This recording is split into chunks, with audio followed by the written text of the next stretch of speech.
Hello everyone, स्वागत है आपके अपने यूट्यूब चैनल OW पाठशाला में।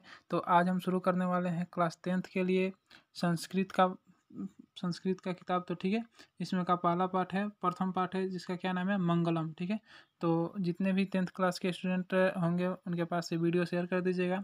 तो शुरू करते हैं अपने प्रथम पाठ यानी पहले पाठ को, जिसका क्या नाम है, मंगलम। ठीक है, तो सबसे पहले स्टूडेंट क्या करें कि आप अपने बुक को पहले बुक निकाल लें और मंगलम पाठ खोल लें। और मैं उसके बारे में बताने वाला हूँ। जो सबसे पहले ऊपर दिया रहता है संस्कृत में अंश दिया रहता है, उसमें कहा कि मतलब इस किताब को, इस जो कहानी है, मतलब इसमें जो श्लोक जितने भी दिए गए हैं वो कहाँ से दिए गए हैं उसके बारे में कुछ डिटेल दिया रहता है, जिसको मैं हिंदी में आपको समझा दे रहा हूँ। उसके बाद फिर पहले बुक निकाल लीजिए लो, उसके बाद इस वीडियो को शुरू कीजिए। ठीक है, तो पहला देखिए दिया गया है, इस मंगलम पाठ के बारे में बताया गया है। यह पाठ उपनिषद से लिया गया है। क्वेश्चन ये आ सकता है कि मंगलम पाठ जो है वो कहाँ से लिया गया है, तो उपनिषद से लिया गया है। ठीक है, ध्यान दीजिएगा इस पर। मैं जहाँ पे बता रहा हूँ बुक में ले जाकर वहाँ पे टिक जरूर लगाइएगा।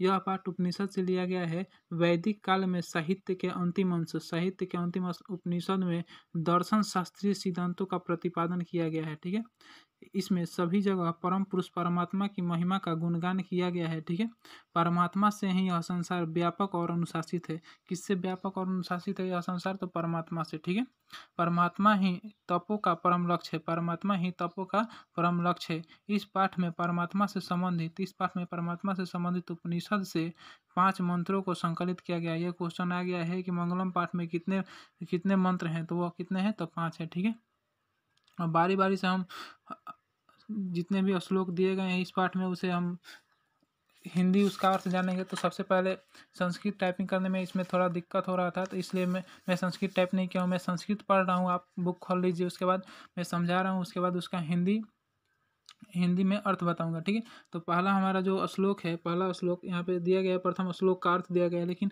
पहला श्लोक ये है कि हिरण्मयन पात्रेण सत्यस्य पिहितम मुखम। ठीक है, तत्पूषण पावीणु सत्य धर्माय दृष्टयेत। तो इसका मतलब क्या हुआ? तो इसका मतलब यह हुआ कि हे परमेश्वर, सत्य स्वरूप तुम्हारा मुख स्वर्णमय पात्र से या स्वर्णमय आवरण से ढका हुआ है। सत्य धर्म के दर्शन के लिए आप उस आवरण को हटा दो। ठीक है, इसका मतलब यही हुआ कि जो श्लोक दिया गया है संस्कृत में, उसका हिंदी में अर्थ यही हुआ। ठीक है, और ये भी प्रश्न बार बार पूछता है कि ये जो श्लोक है, मतलब श्लोक दे देगा, जैसे हिरण्मयेन पात्रेण सत्यस्य पिहितम मुखम, ये लाइन दे देगा, उसके बाद डैश डैश सत्य धर्माय दृष्टयेत, और बोल देगा कि यह श्लोक कहाँ से लिया गया है। तो यह श्लोक ईशावास्य यानी ईशावास्य उपनिषद से लिया गया है। ठीक है, इसको याद कर लीजिएगा, ये प्रश्न पूछ दिया गया है, ऐसे करके दे देता है। और डैश डैश उसके बाद पूछता है कि यह श्लोक किस उपनिषद से लिया गया है, तो ईशावास्य। ठीक है, अगला श्लोक देखते हैं। अगला श्लोक क्या कर रहा है कि अनो अनियान महतो मह्यान आत्मास्य जंतो निधितो गुह्याम तम क्रतु पश्यन्ति वीत शोको धातु प्रसादा नमी हिममान मात्मना। ठीक है, उसमें देखिएगा, बुक निकाल लीजिए पहले, उसके बाद समझ में आएगा। बोल रहे हैं अनो अनियान महतो मह्यान आत्मस्य जंतो निधितो गुह्याम तम क्रतु पश्यन्ति वीति शोको धाम प्रसादा नमहंति मान मात्मना। ठीक है, इसका अर्थ यह है, इस श्लोक का अर्थ क्या है कि इस जीवात्मा की हृदय रूपी गुफा में रहने वाला परमात्मा सूक्ष्म से भी सूक्ष्म और महान से भी महान है। क्या है? इस जीवात्मा की हृदय रूपी गुफा में रहने वाला परमात्मा सूक्ष्म से भी सूक्ष्म और महान से भी महान है। और परमात्मा की उस महिमा की कामना रहित और चिंता रहित कोई भी बिरला साधक परमात्मा की कृपा से ही उसे देख सकता है। अगर जो हमारे शरीर में जो बता रहे हैं यहाँ पे कि गुफा में रहने वाला परमात्मा सूक्ष्म से भी सूक्ष्म और महान से भी महान है, और उसको देखने के लिए क्या करना पड़ेगा? तो कामना रहित और चिंता रहित कोई बिरला साधक ही उस परमात्मा की कृपा से इसको देख सकता है। ठीक है, और ये जो श्लोक है वो कहाँ से लिया गया है? तो ये कठोपनिषद से लिया गया है। ये दूसरा जो श्लोक है वो कहाँ से लिया गया है? तो कठोपनिषद से। ठीक है, इसको नोट करते चलिएगा लो। ठीक है, अगला श्लोक है जो ये है कि सत्यमेव जयते। क्या बोल रहा है?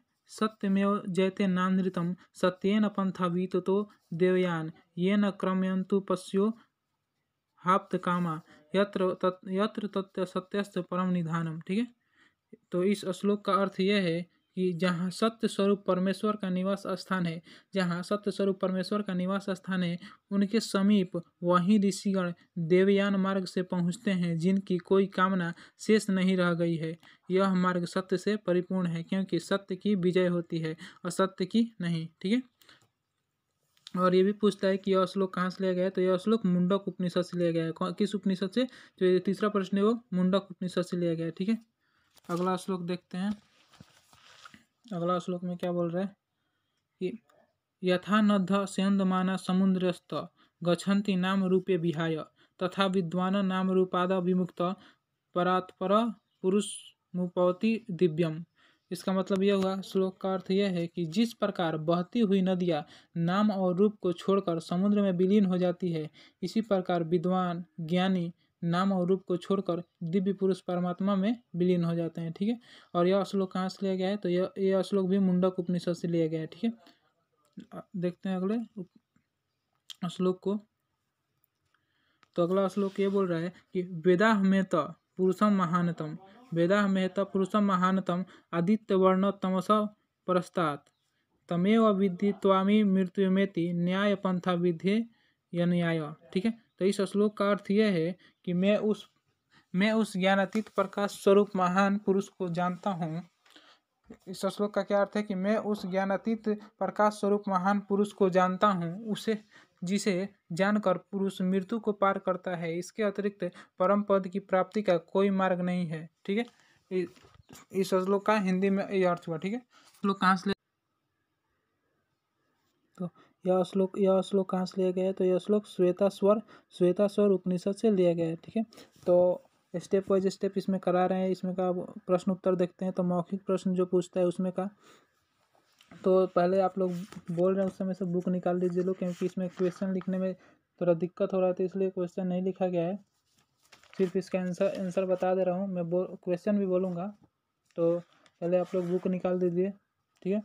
तो पहला है, जो पहला 1 नंबर में पूछ रहा है एक पदेना उत्तर बदत, यानी इसका मतलब कि एक ही वाक्य में उत्तर देना है, या एक ही शब्द में एक पदेना उत्तर बदत। ठीक है।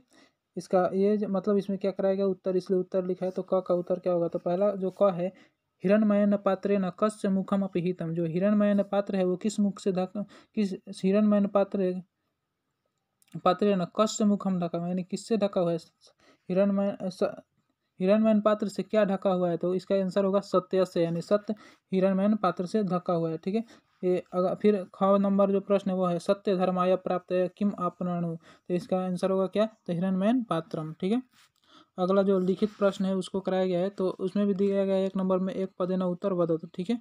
उत्तर ही केवल दिया गया है। तो क का जो है सत्यस्य मुख केन पात्रेण अपहितम अस्ति, तो इसका आंसर होगा हिरणमयन पात्रेण। ठीक है। और इसी सब में से ऑब्जेक्टिव उठा देता है प्रश्न। ठीक है। तो इसे देखिएगा लोग, तो अच्छे से याद कीजिएगा। अगला है पूषा कस्मे सत्यस्य मुखम अवानुयात। ठीक है। तो इसका भी आंसर होगा स्वर्णमयन पात्र, जिसे स्वर्णमयन पात्र ऑप्शन में दे सकता है, या हिरणमयन पात्र, दोनों का मतलब एक ही होता है। ठीक है। अगला है क महतो महियान अस्ति, क महतो महियान अस्ति, तो इसका आंसर होगा आत्मा। ठीक है। और अगला है किंग जयते तो सत्यमेव जयते। ठीक है। अगला है 2 नंबर प्रश्न की देवयान पंथा केन वीतता अस्ति, तो इसका आंसर होगा सत्येन। ठीक है। और नद्येन किंग विहाय समुद्र अस्ति गच्छन्ति, यानी नदियाँ किसको छोड़कर समुद्र में विलीन हो जाती है, तो नाम रूपे। आगे बताए ना कि नाम और रूप को समुद्र में, नाम और रूप को छोड़कर नदियाँ समुद्र में विलीन हो जाती है। यही क्वेश्चन पूछा है, नद्यस्य कि विहाय समुद्र अस्ति गच्छन्ति, तो इसका आंसर होगा नाम रूप पे। ठीक है। अगला है साधक पुरुष विदित्वा कम अत्येति, तो इसका आंसर होगा मृत्युम। ठीक है। अगला है 2 नंबर है, उसमें लिखा गया है कि अधोलिखितम उदाहरणम अनुसृत्य पदतः प्रश्नाम उत्तराणि पूर्ण वाक्य न लिखत। ठीक है। यानी पूर्ण वाक्य में लिखना है। तो ये 2 नंबर में जितने भी प्रश्न उसका सिर्फ उत्तर दिया गया है। मैं पहले उसका प्रश्न बोल दे रहा हूँ, उसके बाद उत्तर भी बताऊंगा इसमें। तो कस्य गुह्याम अनो अन्यान आत्मा निहित अस्ति, तो इसका आंसर होगा जंतु गुह्याम अनो अन्यान आत्मा निहित अस्ति। ठीक है। अगला प्रश्न दिया गया है कि विद्वान अकस्मात् विमुक्त भूत्वा प्राप्त पर पुरुषम उपवति, तो इसका आंसर होगा इसका आंसर क्या होगा कि विद्वान नाम रूपात विमुक्त भूत्वा प्राप्त कर्म पुरुषम उपौति। ठीक है, अगला है कि आप्त कामा ऋषय केन पंथा सत्य प्राप्तनुवन्ति। तो इसका आंसर होगा आप्त कामा ऋषय देवयान पंथा सत्यम प्राप्तनुवन्ति। ठीक है, घ नंबर प्रश्न है कि विद्वान कीदृश पुरुषम वेति। विद्वान कीदृश पुरुषम वेति, तो इसका आंसर होगा विद्वान दिव्यम पुरुष वेति। ठीक है, इसको कॉपी में नोट कर लीजिएगा लो। ठीक है, और अब है रिक्त स्थानानि प्रयता। ठीक है, अब रिक्त स्थान में भरने वाला क्या है, ये रिक्त स्थान में से ही बहुत सारा ऑब्जेक्टिव पूछता है, इसलिए इसे जरूर कीजिएगा। तो इसमें लिखा है क नंबर प्रश्न में डैश सत्यस्य पिहितम मुखम। तो इसका आंसर होगा हिरण्मयन पात्रेण। ठीक है, डैश महतो महीयान, तो इसका आंसर होगा अनो अनियान। ठीक है, अगला है डैश नानिरतम, तो इसका आंसर होगा सत्यमेव जयते। इस यथा डैश स्यंदमान समुद्रे, क्या है, नद्ध यानी नदी। अगला है तमेव डैश मृत्युमेति, तो विदित्वाति। ठीक है, तो ये हमारा पहला पाठ समाप्त हुआ। ठीक है, इसमें के जितने भी प्रश्न उत्तर थे और जितने भी श्लोक थे उसके अर्थ बता दिए गए हैं। ठीक है, अगर वीडियो अच्छा लगा हो तो इसे लाइक करें, शेयर करें और इस चैनल को सब्सक्राइब करें। ठीक है, और इसमें हिंदी और संस्कृत के 10वीं के और सोशल साइंस के जितने भी प्रश्न हैं सभी कराए जाएंगे। ठीक है, तो मिलते हैं नेक्स्ट वीडियो में, तब तक के लिए जय हिंद।